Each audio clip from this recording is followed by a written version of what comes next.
Okay, we are live. Well, good morning, everyone, and welcome to our County Council meeting for November 12th, 2020.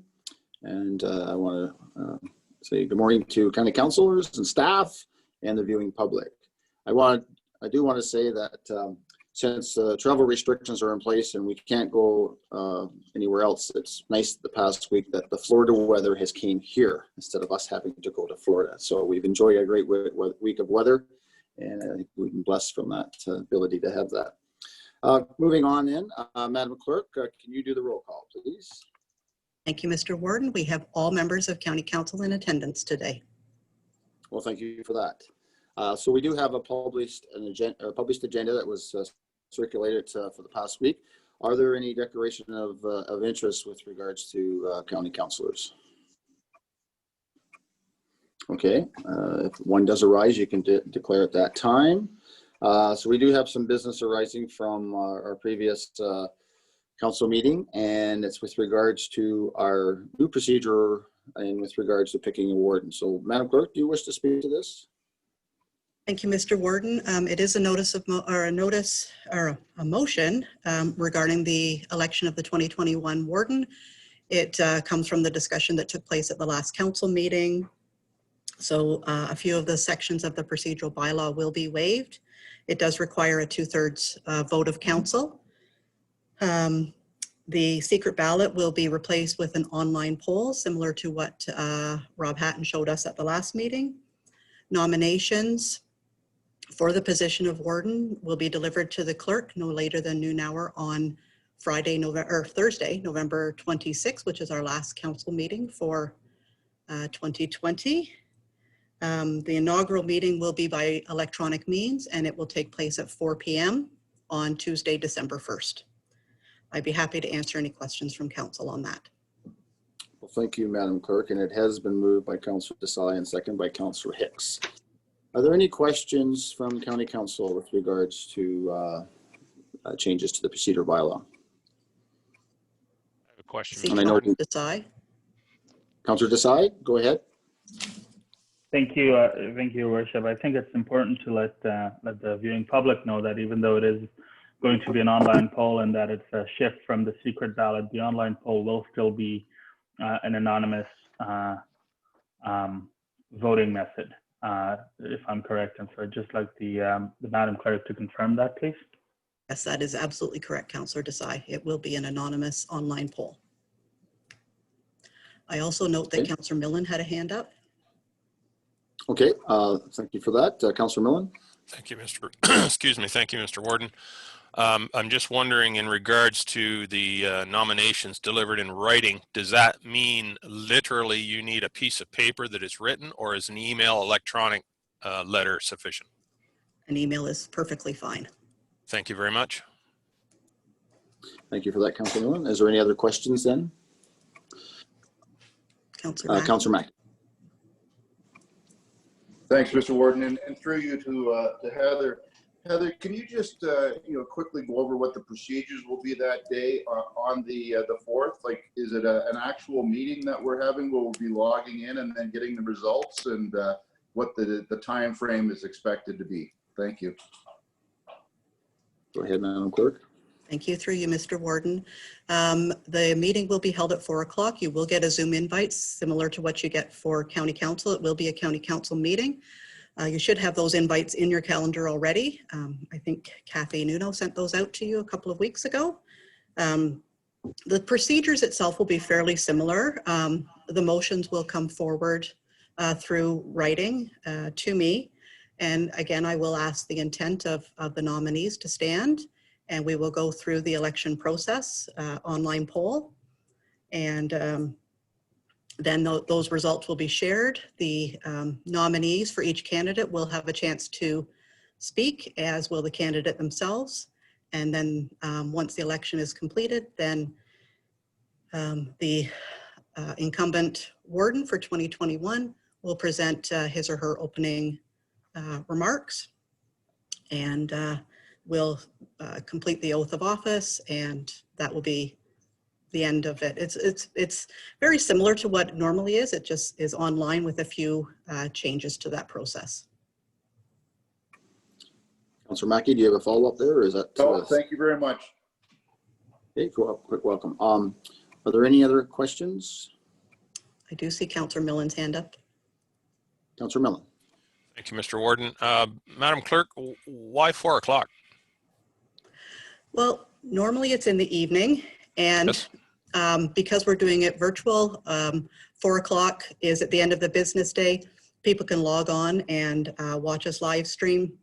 And then honestly, people have the evening to themselves, and we usually have a social function after. That's not going to happen this year. So doing it at the end of the business day allows people to participate in the meeting and then have your evening free. Socialize later. Right. Very good. Thank you. You're welcome. Okay. Maybe by that time you can go and shovel your walkway or something. Hopefully not. Any other comments, discussion points with regards to this? The only one I'm going to raise, Madam Clerk, and I know we went through this with Rob on the exercise last council meeting, was if there are 18 representatives here and when they vote, and if there are 17 votes come in, there's a time period. Just refresh my mind in the sense, do we wait, or does that person, remember, I think Councillor Millen said if there's an internet issue or, with regards to that, then I think he said that he would make a phone call. Like, can you just walk through that part, just because it is reliable, it is relying on having internet availability and make sure that everybody's had that opportunity to vote. Okay, certainly. So Rob will run the anonymous online poll, and should there be connectivity issues with any member of council, they have the option of calling into Rob or sending him an email to indicate their vote. Those are the options that are available. Okay. Just wanted to make sure everybody was quite aware of that. And I remember that was sort of how we did it last time, for sure, at the discussion point. Okay, any further comments? I guess it will be published on our website, so those from the viewing public will make sure it's 4 o'clock and not 7 o'clock as the traditional time. Okay, all right. So I see there is no other questions. Is there anybody opposed to this motion? Hearing none, that is carried. Okay, thank you very much. Moving on then to our agenda, we have the minutes of the strategic, the minutes of the committee of the whole. We got minutes of the committee of the whole strategic planning meeting dated October 15th, county council meeting, committee of the whole of October 22nd. And that's been moved by Councillor Robinson and Councillor Mackey. Are there any errors or omissions or any discussion on those sets of minutes? Okay, seeing none, is there anybody opposed to those sets of minutes? Okay, that is carried. Okay, then moving on to the CA, I'll put the page here. So we have the CAO evaluation minutes that are there, as moved by Councillor Desai, second by Councillor Millen. Are there any discussions on those? Councillor Hutchinson, did you have a question? You're on mute there. Morning, Warden. Sorry about that. Just got a text message from Councillor Robinson's been disconnected and was wondering if we could resend the invite. Looks like she went right down with the internet. If that's possible, Rob could resend the invite, please. Yep. Yep, I'll do that right now. Thank you. Okay, so has she been off for a period of time, Councillor Hutchinson? Just the tail end of our last discussion. So just, I noticed she went off the screen, but okay, I can wait here a few seconds here to see if she can reconnect. Thank you. Sorry for interrupting. I appreciate it. Thank you. I see that she sent me a text as well, so I missed it, but okay. Just going to wait here for a few seconds here to see if she can reconnect.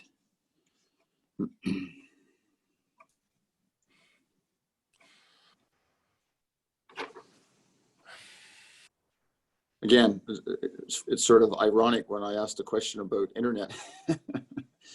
How it happened. So I see that she has joined. It popped up on my screen. Is that correct, Madam Clerk?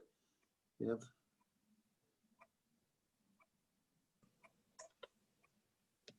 That's correct. Okay. I see her on mine now too. Okay, very good. So I'll just repeat then the minutes of the CAO evaluation, moved by Councillor Desai, second by Councillor Councillor Millen. And any discussion on those minutes? Anybody opposed to those set of minutes? Okay, that is carried. Thank you. And then we have the minutes of the public meeting minutes of October 22nd. And Mr. that's been Warden? moved by, sorry? I'm sorry. Before that are the closed meeting minutes from the CAO committee. Oh, sorry. Okay, I apologize for that. So that is moved by Councillor McKeeveney and second by Councillor Desai. Sorry about that. The closed set of minutes for the evaluation committee. Is there any discussion there? I guess if somebody wanted to go on camera, I guess I would have to raise that. Any issues there? Any discussion points there? Anybody opposed to that motion? Okay, that is carried. I apologize for that, Madam Clerk.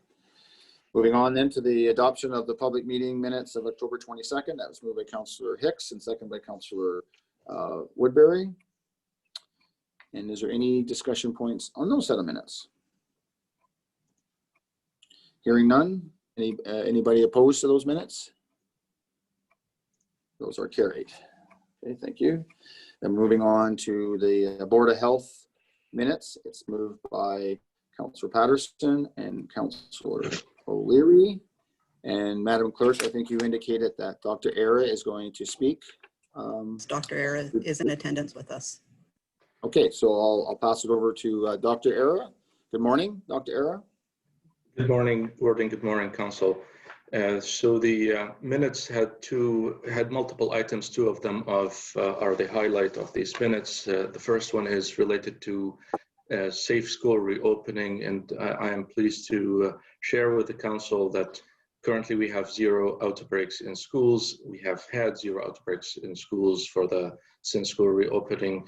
And there has been 2 incidents related to schools where students were identified as cases with epidemiological link or acquisition of the virus outside of the school.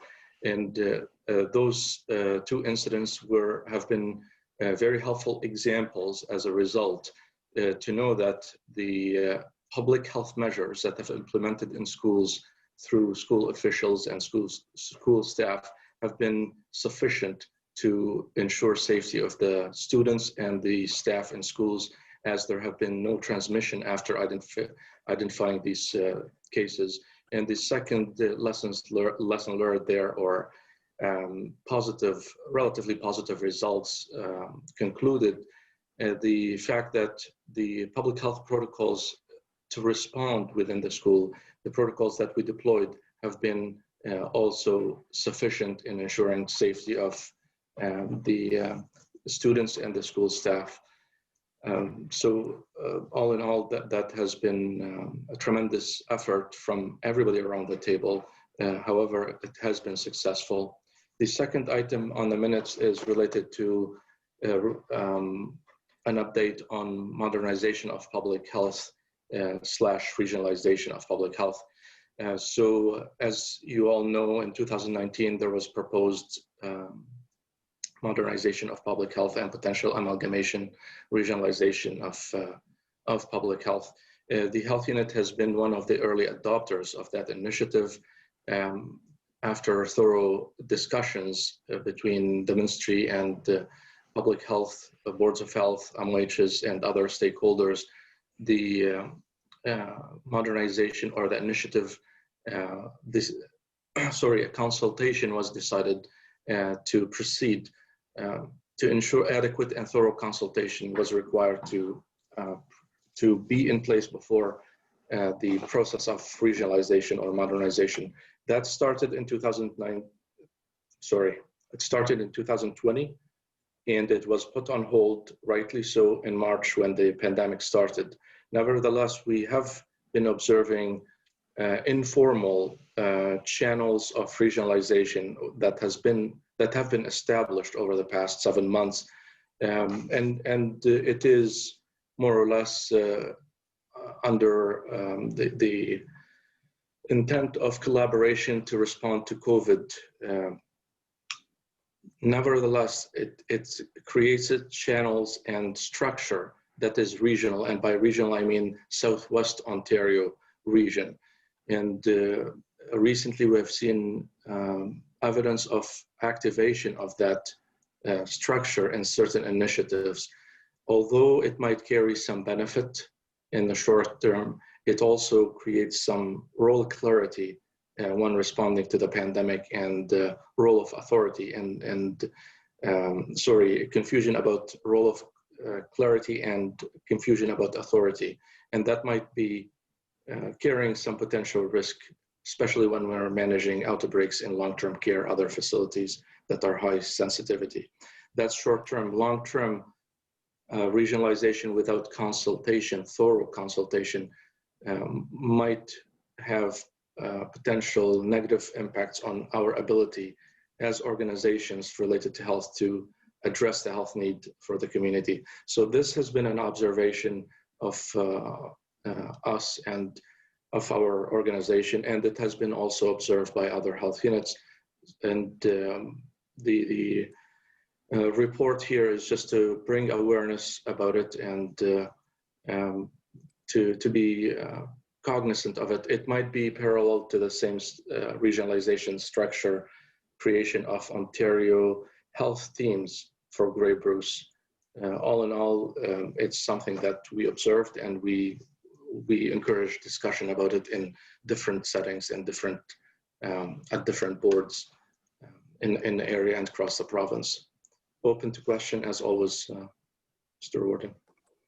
Well, thank you for explanation. And I'm getting some feedback there. I'm not sure where that feedback is coming from. Sounds like it's me. Any questions to follow up from Dr. Ayer's report from county councilors? I see Councillor Soever. Oh, go ahead, Councillor Soever. Yes, thank you for that, Dr. Ayers. And, certainly I would have a concern with the big regionalization. I think our health unit in particular and your team has been very effective.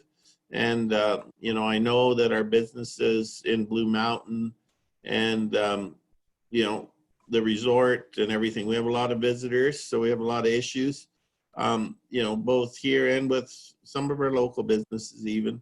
And your team's been very responsive into helping all these people out in putting the proper protocols in place.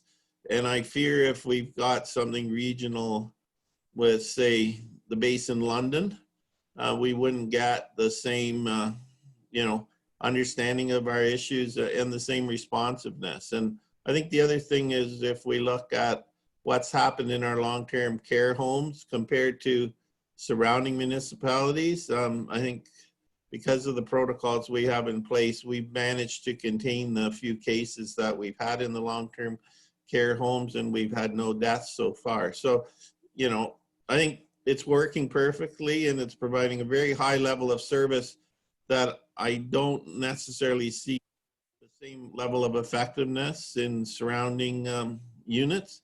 So I would say that maybe County Council should discuss this and possibly inform the government that if it's not broke, don't fix it. Thank you for those comments, Councillor Soever. I'm sure Dr. Ayer will communicate that, or even to the board. Sue Patterson or Councillor Patterson, as the Vice Chair, do you have anything you wish to add to that? I know there's been lots of discussion in that. Yes, thanks, Mr. Warden. Good morning, County Council. Dr. Ayer said it so eloquently. I was also going to comment the same items, that our focus is on the local need, not on the regional need. So it's on our radar what is happening. And also, I think it's important if you I hope you had the opportunity to review Dr. Era's presentation about school reopenings, an update on it, because there's a very thorough, detailed process that happens if there is a confirmed case with a student. So it's good to know this is happening and gives people a level of comfort that we need. That's it, Mr. Warden. Thank you. Well, thank you, Councillor Patterson, and I will echo those same comments, as you know, especially some of those events happening in Grey Highlands, and certainly we're blessed with the the expertise staff that the Grey Bruce Health Unit has locally, and certainly I think it's a good reflection of looking at where our numbers are and how good a position that we are compared to the rest of the province. So it's certainly kudos to that local level of follow up. Other comments with regards to the minutes or the report from county councillors? Yes, I have Councillor Desai, and then Councillor Soever has a follow-up. Okay, go ahead, Councillor Desai. Thank you very much, Mr. Warden. Thank you, Dr. Era, for the presentation.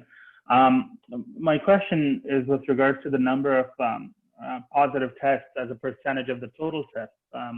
We know Manitoba is the highest in that regard at 10% of total tests returning positive. I was wondering if you had the corresponding number for our health unit here, and as well if you had the corresponding number in the initial wave and comparing that to the current wave. If you had those numbers. If not, we could. It's okay. Thank you. Certainly, thank you. Through you, Mr. Chair, Warden. The percent positivity, as you can appreciate, is a product of two numbers. The denominator is a very important number that keeps changing. If you compare Manitoba to Ontario, the number of tests that have been done in Ontario is way higher, and by definition, the percent might reflect a higher number in Manitoba. That's an artifact. Similarly, if we compare the number of tests we've been doing in the first wave was around 2,000 per day. Currently, we're doing 30, 40,000 per day. So whenever you have the denominator changing, it's very difficult to compare the two results. Then you add another layer of complexity. People who are being tested, again, the denominator, the number on the bottom, if they are symptomatic and they meet a case definition that's consistent, that would allow us to compare the two numbers. However, we know that people without symptoms have been tested throughout the summer. So again, that number, without adjusting for all these variables, is not easily useful. The utility of it really diminishes. In our area, if we look at the 7-day percent positivity, it has varied significantly from day to day between 1.25 to around 7. And again, it really is biased because we have smaller numbers. That's another layer of it. If there is sudden testing, for example, the school incidents that happened, we tested over 60, 70 people. So that's on that specific day, we had many numbers in the bottom, the denominator in the bottom part of the percentage. That's gonna dilute that number, the percent positivity. So more or less, it is under 10%. It is, if we adjust for all the asymptomatic people and for testing out of anxiety, it's probably around 2-3%, my best estimate over the past few weeks. And again, it really varies from day to day. We don't depend on it much just because we have small numbers. If we're having 200 cases per day, that will be a number that's solid.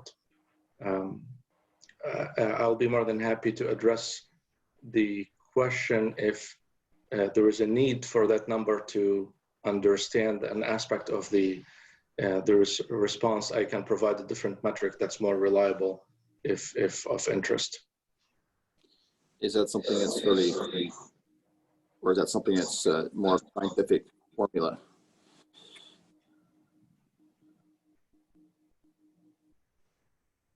Dr. Era? Sorry? Is that something that's fairly quick, or is that something that's sort of more of a scientific formula that you would need to email out to everyone? Sorry, I was just asking the counselor. He requested the number. If I know the intent of using that number, I can send different metrics that could be useful, way more useful for that sense. So, And do you thank want to, you. is that okay, Sorry, Councillor? Just Yeah, sorry, he just broke up a little at the end there, so I didn't quite catch it. So thanks for repeating that, Dr. No, the context was just to see, you know, whether we were in fact a better positioned now in terms of fighting the virus compared to the initial wave or not, because I know people keep talking about the increased numbers of positive tests. So I think. Like you said, we were doing 2,000 tests in the initial wave, and now we're doing about 30 to 40. So we're bound to have more positive tests now than we had previously. And so I wanted to see if the percentages were same, and the increased number of positive tests is, you know, quite frankly, simply a function of an increased number of total tests. So that was what I was trying to see, or whether if we were in fact having a higher ratio of positive tests now than we were in the initial wave, in which case then, you know, it's a different matter altogether. Thank you. I see. Through you, Mr. Chair. Indeed, there is difference in the testing, and the numbers ought to be not read the same. Although we're testing more, so we're going to find more. The metric that we can use is the doubling time, or the steepness of the curve. So in the province, it's an easy example probably to look at. Few weeks ago, we had less than 100 cases. So we start finding more cases, but the increase of the number of cases, the doubling of these cases have been very steep. So whether we test more or not, it's the same amount of testing during this period, and the doubling of number of cases have been clear that there is a growth in the outbreak. So the wave is real. It's not a reflect of testing more. That's definite. The other part probably would be more useful in addressing your question is the number of close contact for each case we found. In the spring, we used to find 2-3 people who are close contact to each case. Currently, it's not uncommon to find 20 or 30 people. So that's another metric that there is more transmission there. And we have been following, for example, the cluster in South Bruce Peninsula. One case generated 10 cases and generated over 130, 140 close contacts. Not the one case, the whole cluster. So this is totally different scenario from the first wave, and it's definitely more severe. okay, thank you for that. Thank you very much, Dr. Okay, I'm going to go to Councillor Mackey first, because I think Councillor Soever wanted to wrap up. So I'm going to go to Councillor Mackey first, and I'll finish up with Councillor Soever. Go ahead, Councillor Mackey. I do have Councillor Potter as well, Mr. Warden. Okay. Thanks, Mr. Warden, and through you to Dr. Era. Just wondering if Dr. Era could speak about the hospitalization rate across the province, and where it's at, and when it becomes critical. Thank you. Dr. Era? Thank you, Mr. Warden. So hospitalization rate across the province, I can get these numbers. They're not available to me on daily basis because we're focusing on the area locally. I can share the local scenario. We have overcapacity just because the hospitals have been trying to catch up with the backlog from surgeries that were delayed. Although we don't have COVID cases, we are in that high capacity. And usually around this time, the flu season really challenges the hospital capacity regardless. So this is locally without cases. We have around 100% or over 100% in some cases capacity in the hospital used. with knowing that there are other areas with high number of cases and hospitalization, especially for red areas or hot spots. I would anticipate that there will be potential of challenge of the capacity in the coming few weeks if the trends continue. And this is not based on a report I read, rather just anecdotal look at the situation. And I'm not the expert in these other areas, and I don't know their detailed daily reports.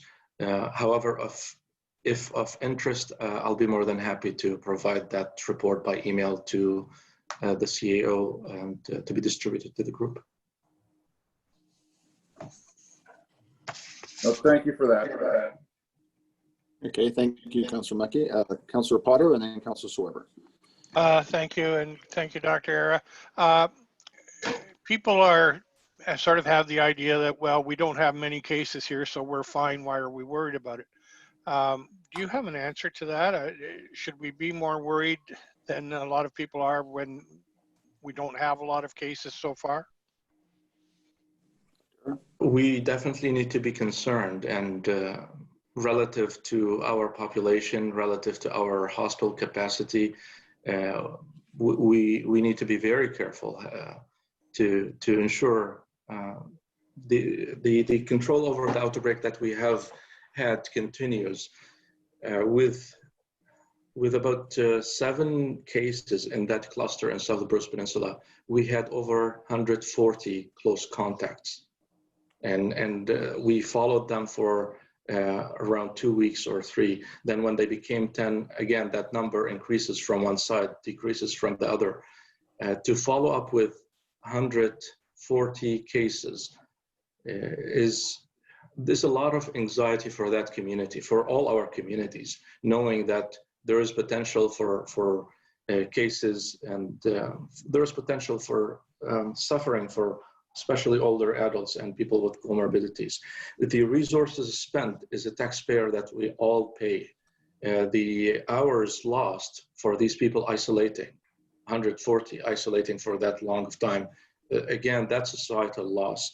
And if we continue to have what we have of people lowering their guard, you know, for the sake of having a party for a couple hours, one person, it ends up with this much threat to the community.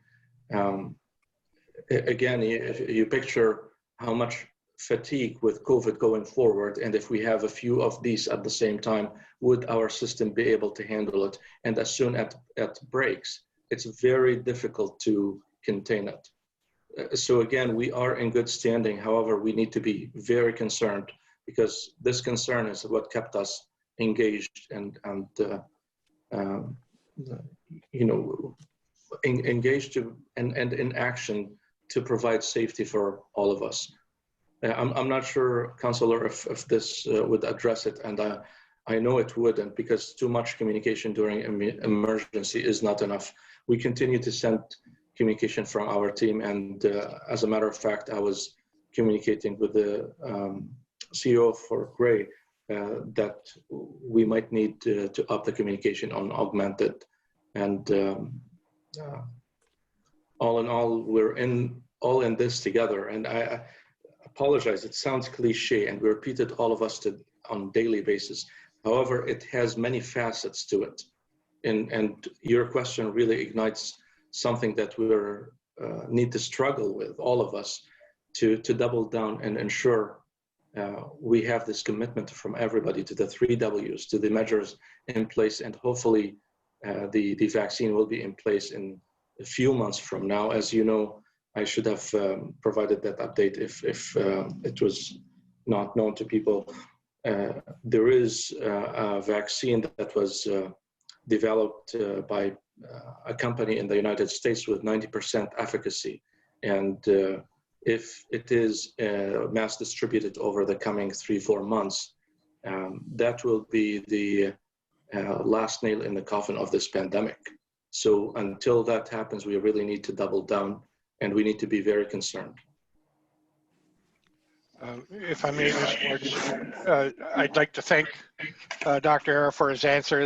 That is, I guess, the information I was looking for is where we need to go, and we do need to continue to communicate right across Ray County, but in our own municipalities as well, that this is not over, it's not dying out, it's getting stronger, and we really need to keep up our efforts. So thank you.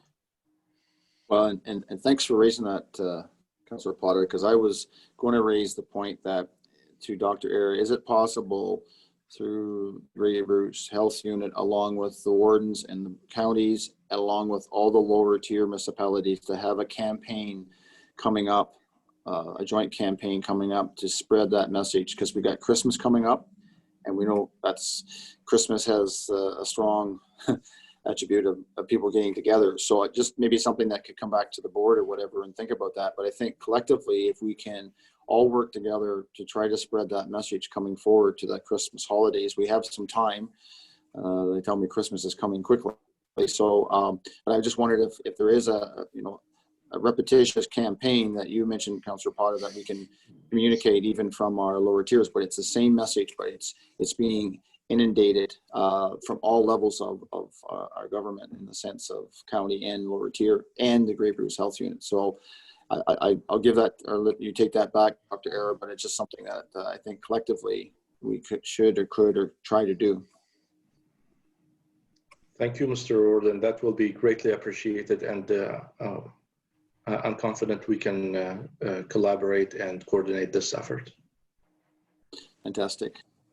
Okay, are there any other calls before I go to Dr., or any other questions before I go to Dr. Yes. Soever? Councillor Gamble. Councillor Soever. Councillor Gamble, go ahead. Get unmuted here. Doctor, you mentioned briefly about the flu shot. I have been in Owen Sound several times to try and get that, and there's no place that has it. Is there any information that's going to be available soon, or just an information? Certainly. So through you, Mr. Chair, the distribution of the flu vaccine has two systems. One of them from the Ministry of Health and national distributors directly to pharmacies. And that's totally separate system from the second one, which is through the health unit to primary care, long-term care hospitals, healthcare providers in Grey Bruce. My understanding about the first one from communication from the ministry, that there is sufficient supply, however, intermittently challenged. So there is always going to be some delay in delivery, or however, if a person checks with their local pharmacy, they would be able to get it during a short period of time. The second system, the one that's under the health unit's control, has had complete flow at all times.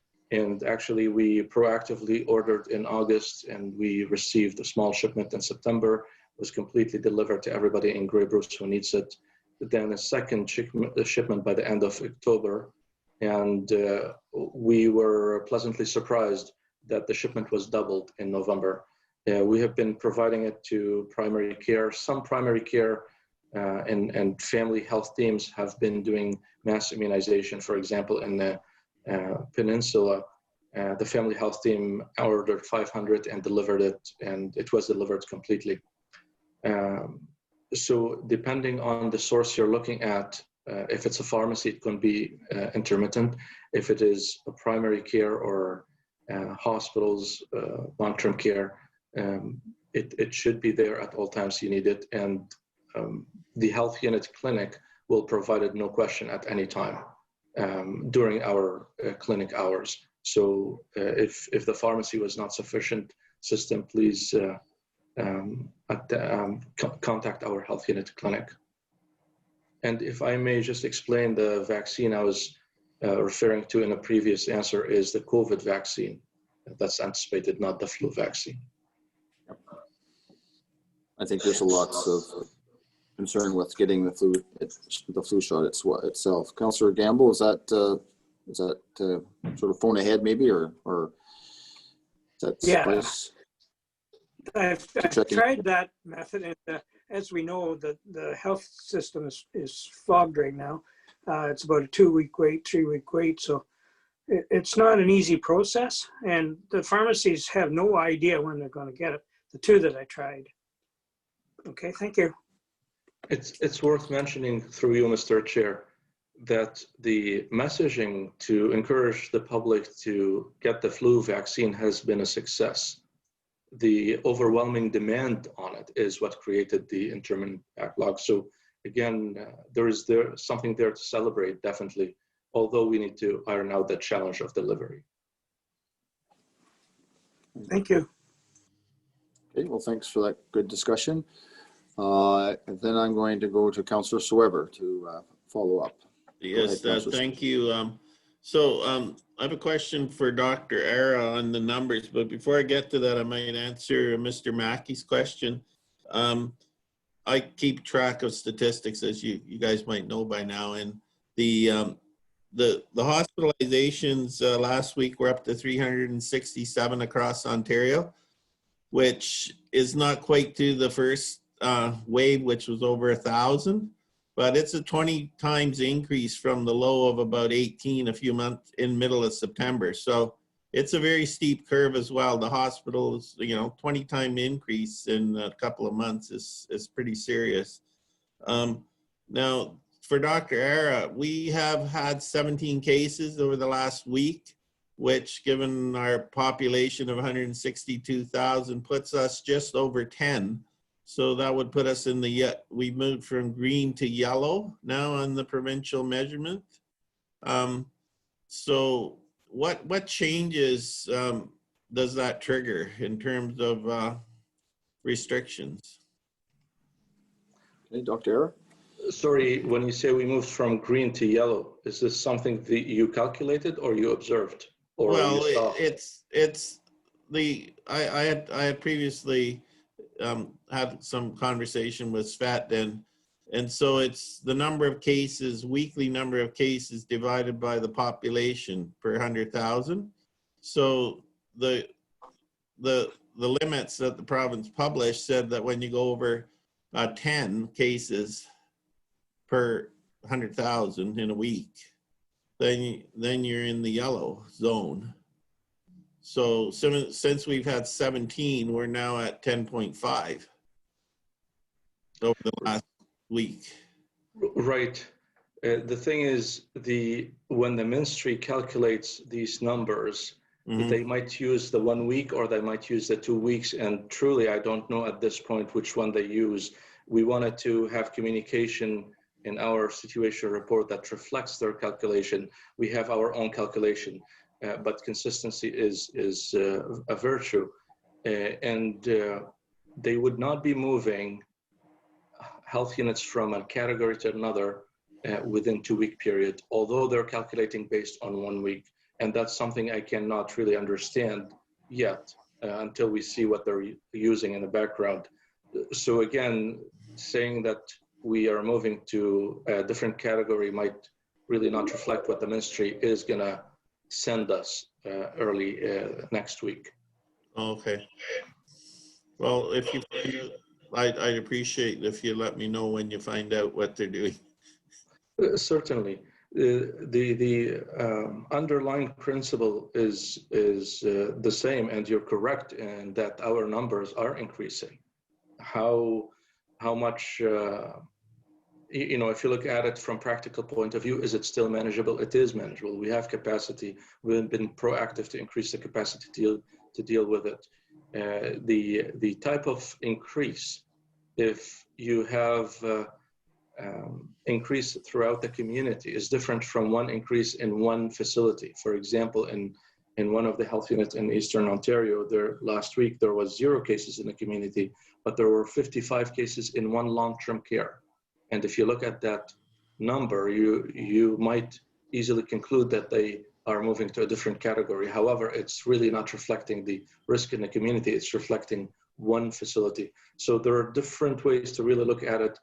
The provincial framework might be useful to simplify things. However, in reality, in managing these outbreaks, simplicity might not really answer the questions that we need. I'll be more than happy to share the information with you and with the group as soon as we have those calculations. Thank you.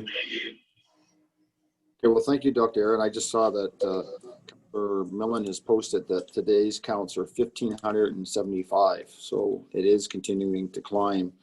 And I just wonder, just for wrapping up here, is if Heather, maybe we go back to, because of the increased numbers here starting, if we need to go back to those Friday Q&A sessions again, because there's a lot of questions here today, and I just I know we need to get moving on here, but maybe that's something just because we were doing those earlier on this year, where we had the Friday where we did the Q&A and councillors could put in those questions, and we sort of had that joint session. So maybe that's just something maybe we can talk about, and other councillors that have further questions can look for that forum. So I do have it moved by Councillor Potter and Councillor O'Leary for the minutes and the report. Is anybody opposed to that? Seeing none, that's carried. Again, thank you very much, Dr. Era, and thank you, Councillor Patterson, for bringing that forward. Moving on our agenda then, there are no closed matters. Mr. Warden, you just muted. Yeah. That way. What part did you not get? Did you get the part about anybody? Sorry? Right after there are no closed meeting matters. Okay, I don't know what happened there. I'm holding my paper. I didn't even touch the computer. Okay, so there are no closed meeting matters. Moving into then some reports then for, well, I guess that is that going to be, that's when we just, we're on to bylaw, yeah, the bylaw now. We're on the bylaws, yeah. Okay, so moving on into bylaw 5097-20, and that has been moved by Councillor O'Leary and Councillor Hicks.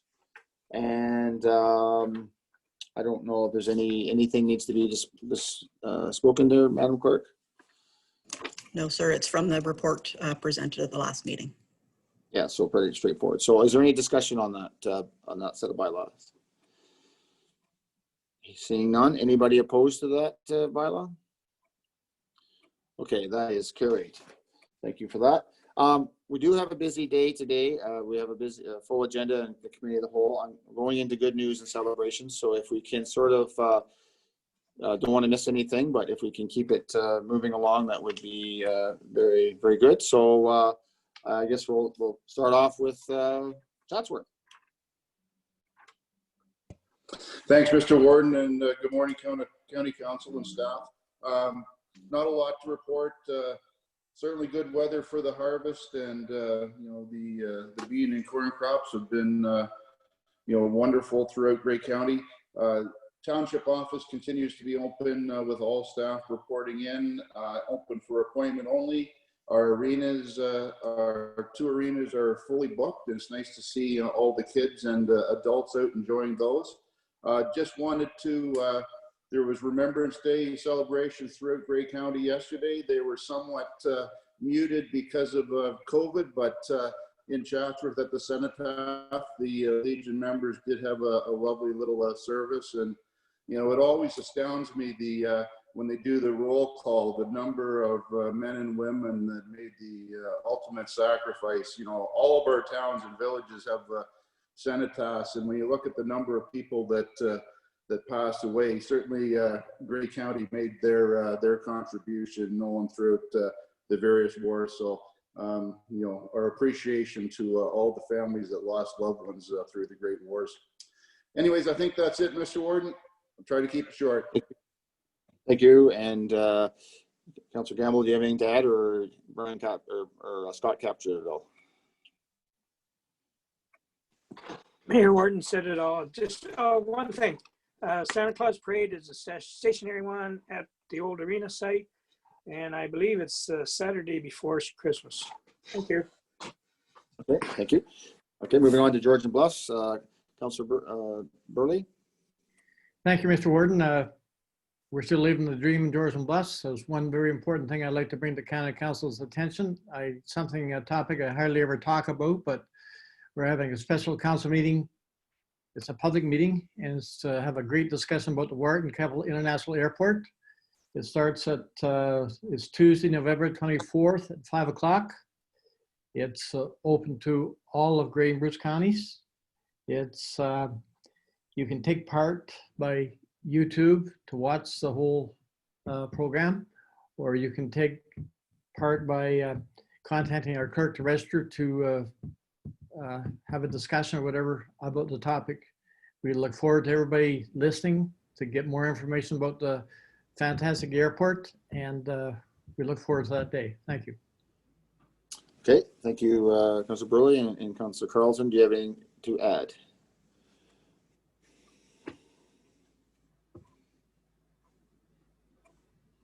Okay. Sorry, I think I was muted. I have nothing to add today. Thanks, Mr. Warden. Okay, thank you. Moving on then to Hanover, Councillor Patterson. Thank you, Mr. Warden. Just one item, pleased to say that our Legion held a modified Remembrance Day service with all health protocols in place. And although it was much smaller this year, it was still a very moving ceremony. Thank you. Okay, thank you, Councillor Patterson. Councillor Hicks, Deputy Warden, do you have anything to add? Nothing to add, Mr. Warden. Thank you. Thank you. Okay, we'll move over to Meaford and Councillor Klumpus. Thank you very much, Mr. Warden. Just ditto with the Remembrance Day ceremonies. It's always one that I really, really value and appreciate, and welcome attendance at that. It was a very different situation yesterday, but nice to see the wreaths at the cenotaph and folks depositing their poppies on the individual wreaths. So enjoyed that. Meaford has just gone through I would say, grueling 2 days of budget discussions, and it's resulted in a successful event. I think we have brought down a proposed tax increase of 8.7% to 5.14%. So we're pretty happy with that. A little tired, but happy. Thank you. That's what happens, and you got to roll up the sleeves. Yeah. Councillor. Thank you for that. And Councillor Keaveney, anything to add? Thank you, Mr. Warden, and good morning, everyone. And just quickly, yes, our 7th line bridge that has been under construction all summer is now open, as well as Edwin Street, which has just been resurfaced. Our Dragon's Den event through the Chamber of Commerce will be live streamed on video December the 2nd, and tickets are available now that you can purchase online. That event will be at 7 p.m. and it would give everybody a great opportunity to see how our Meaford Dragons operate. So that's an exciting event. Fishing has been great in Meaford. We've been seeing lots of fishermen down around the harbor during the great weather. And I know I've mentioned it as Mayor Klumpus, I think, the last couple of meetings, but our library really is going to open within the next few days. So we'll make sure you know when that's going to be, Warden McQueen. Thank you. And thanks for bringing it. I drove by there just in the past week, and it looks fantastic. Yeah. It really does. It really does look great, right? Especially in your downtown, for sure. Okay, moving on then to the City of Owen Sound. Mayor Body, Councillor Body. Thanks, Warden. 10th Street Bridge, the asphalt's down, same on 16th Street East, so we're getting really close to finishing both of those. Tom Thompson Art Gallery, there's an auction online for art. Some pretty nice pieces there that fundraising and good for the artists. Santa Claus Parade, we usually kick off the season. It'll be November 21st, 7 p.m. at the Bayshore Community Center. It doesn't move, you do. Festival of Northern Lights are flipping the switch that night, except without ceremony and without fireworks. We're kicking off our capital budget deliberation tomorrow, and that's it for Owen Sound. Thank you, Councillor Body. And Councillor O'Leary, do you have anything to add? Nothing to add, Mr. Warden. Good morning, everyone. Good morning. Thank you. All right, to the sunny south, Mayor of Southgate, Councillor Woodbury. Good morning, everyone. Yeah, things are going great here in the sunny south. There's been a lot of the service groups trying to figure out how to do things and moving on with things. We were really disappointed the non-motorized parade was canceled in Holstein this year, but in its place, they're going to do a stationary parade. So I haven't heard any more details about that, except for that it's December 12th. So we're doing great. Thanks. Well, thank you, Mayor Woodbury, and Councillor Millen. Anything to add? Nothing to add, Mr. Warden. Thank you. Okay, thank you. Moving on then to Town of Blue Mountains, Mayor Schweber. Yes, thank you, Mr. Warden. Everything's going well here. Yesterday we had our usual two Remembrance Day ceremonies, one in Clarksburg and one in Ravenna. They were live streamed, so there was fewer people there, but I'm told that there was over 150 people watching live on the Clarksburg one and about 50 on the Ravenna one. And subsequent to that, there's been another 100 people and about 50 people for the Clarksburg one. So the turnout, although the public was discouraged from coming, the ceremonies were smaller, but there were just as many people participating through the online, which was provided through our library and the town website. So that was good, and everything went off without a hitch. We had CNN there, the Clarksburg News Network, the Clarksburg Village Association also produced a feed of their own. So everything went well. And so everything's going well here. I'll now turn it over to Mr. Potter. And the apple harvest has been great. So you can see we have great apples here. So. Okay, well, thank you for that. Councillor Potter. Thank you. And Mr. Mayor, when is the apple harvest not great? It's always great. Just to add, our military heritage virtual exhibit is still on at the Craigleith Heritage Depot website. It's all about local families who took part in in Canada's military past, and it really brings the stories home. So it's well worth seeing. Even if you don't live in the Blue Mountains, you may recognize some of the family names and some of the people. And of course, lots of other things going on through the Blue Mountains Public Library. Also, the business areas are gearing up for Christmas, and there are going to be some lighting displays and various things like that, details to come. So in the interest of keeping it short, my phone's ringing. So in the interest of keeping it short, I will end it there. Okay, thank you. Great news. Okay, I'm moving on then to West Gray. Councillor Robinson. Good morning, everyone. Good news announcement, if I might. The West Gray Police Service will be holding a food drive and toy drive starting November 25th and going on to December 17th. Donations can be made at the West Gray Police Station, Granny's General Store, and Germania Insurance. Last year, over 100 families were provided the support because of this initiative. Thank you very much, Mr. Warden. Okay, thank you. And anything to add, Councillor Hutchinson? Morning, Mr. Warden and County Council. Just a couple small things. Minor hockey's running well, and the recreational rentals are up in our arenas, which is good to see people getting out, get some exercise. The other thing I wanted to mention is, excuse me, Chris Wells has been promoted to Director of Fire and Emergency Services in Brockton. Chris actually oversees both Walkerton and Elmwood, so it's good to see we have a chief coming back in. Thank you. Okay, well, thank you for that. And just a quick wrap up with Grey Highlands, Councillor Desai.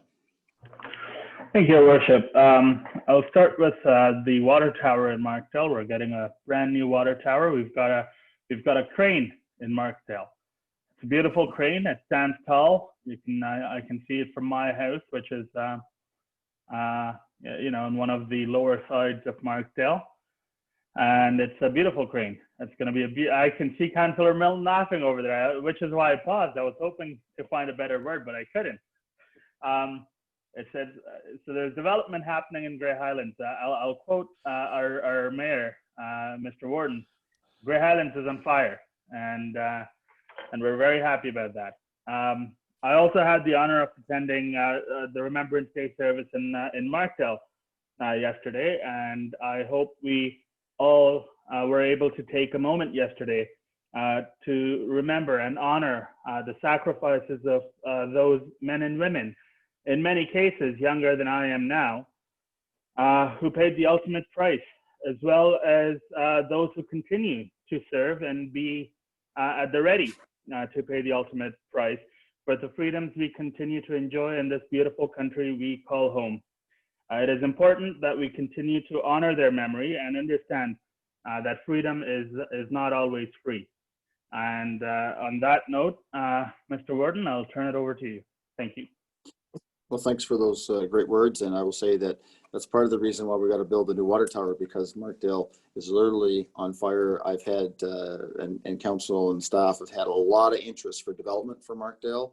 And again, it reiterates that whole part of why we needed to keep the school and to expand that school. So I'll sort of wrap it up there. I just want to say our 4 arenas are open.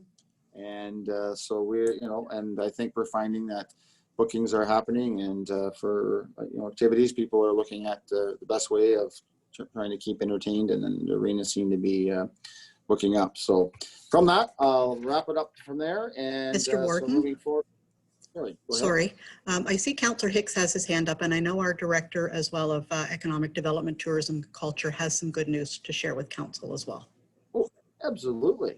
Deputy Warden Hicks, go ahead. And then our staff person, go ahead. Thank you, Mr. Warden. I apologize. I should have mentioned it during my little time. I want to put a plug in for the Tom Thompson Art Gallery. I know in addition to having their auction, they are also selling a really, I think, excellent calendar. Group of 7 calendar makes a great gift for Christmas. I have some in my office if anyone wants any. They're $20 each. Anyone who loves the Group of 7 will really enjoy this calendar. Thank you. Oh, there it is. Ian, Mr. Body, Councillor Body has one. Fantastic. And I do want to say that at the TIO conference, I don't know if anybody attended that virtually, they were talking about the Group of 7 and that whole lead up to how it came about. I learned a lot during that conference there. So thanks for bringing that forward. Yes, look at that. Look at all those pages there. Thanks, Councillor Body. So then on to staff, from our economic development staff, we have some good news. Excellent. Thank you very much. Good morning, Council. I'm here in place of Sim and Jill this morning. They are on the road for a site visit, but I didn't want to miss the opportunity to give a shout out to Grey Roots, who just received a Ontario Museum Association Award of Excellence for Community Engagement for the Facing the Flames exhibit. That it launched in September 21st, 2019. It was a collaborative exhibit that showcases stories of local fire and rescue, from the brave bucket brigades to the current highly trained professionals, and features more than 150 artifacts, as well as an interactive children's exhibit, which was now less interactive for COVID, but still very much a part of it. It was a tremendous amount of work that staff did for this, and the community engagement was just phenomenal. There were more than 30 firefighters who were interviewed. So I just wanted to make sure that they did have that shout out. If you have not seen the exhibit, it was extended because of COVID until May of 2021. So there is still plenty of time to visit and view. And this was the 3rd OMA award that Grey Roots has won since 2017. So it was a really big deal, and I'm very, very proud of them. And unfortunately, they couldn't be here to tell you, but I didn't want to miss the opportunity. Well, thanks for that great news, Savannah, and always Grey County leads, right? Mm-hmm. Thanks. Great news. Any comments there? So do get out if you haven't seen it. And yeah, I know I was there and a few others were there when that exhibit kicked off there. So that was great. Okay, I know we have a busy day. Seeing there's no other comments then, moved by Councillor Carleton and Councillor Mackey that we do adjourn. Anybody opposed to that? That is carried.